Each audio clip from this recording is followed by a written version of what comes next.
Well, the Federal Reserve could keep interest rates low all it wants. It certainly tried again today with an unusual proposition. But if my next guest is right, it's actually doing little to help housing out of its slump and probably won't for quite some time.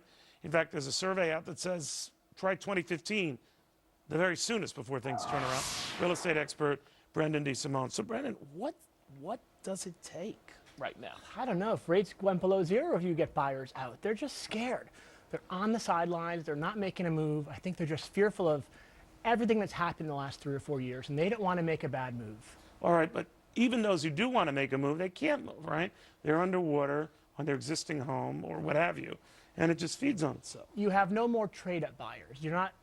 People aren't around who are going to buy the 3-bedroom or the 4-bedroom because they can't afford to. They can't sell their house. So they're staying put. They're going to make a renovation. They're going to add on to their house, and they don't want to be that person who overextends themselves and then is stuck 3 or 4 years from now. For those looking for great bargains, you have great bargains, right? You have very low interest rates.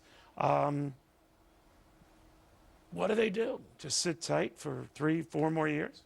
You know, no one knows what the answer is. When do they start getting back in the market? Something happens. They get some confidence. Maybe they get a raise. I do know that it happens when you're least expecting it, and you only see it in the rearview mirror. Oh, that was the point. We're not at that point, though, right? We're not there. And who knows when it will be. But, yeah, we'll see it when it happens. But it's those people who start buying when it's low are the people who are actually going to, do well. You know, Brendon, you and I were chatting during the break here, but I see quite the opposite in rental activity. More people renting, more rent soaring. Why is that?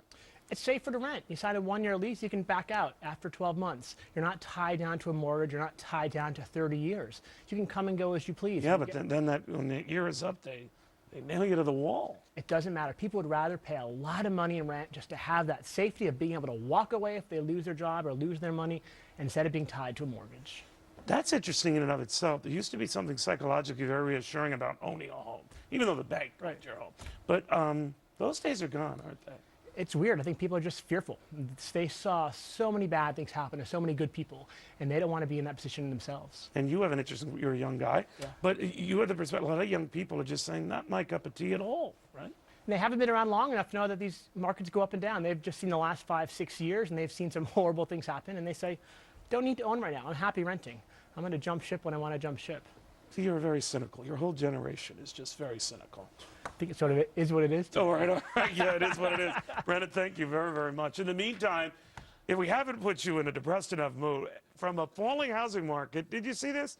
A falling satellite.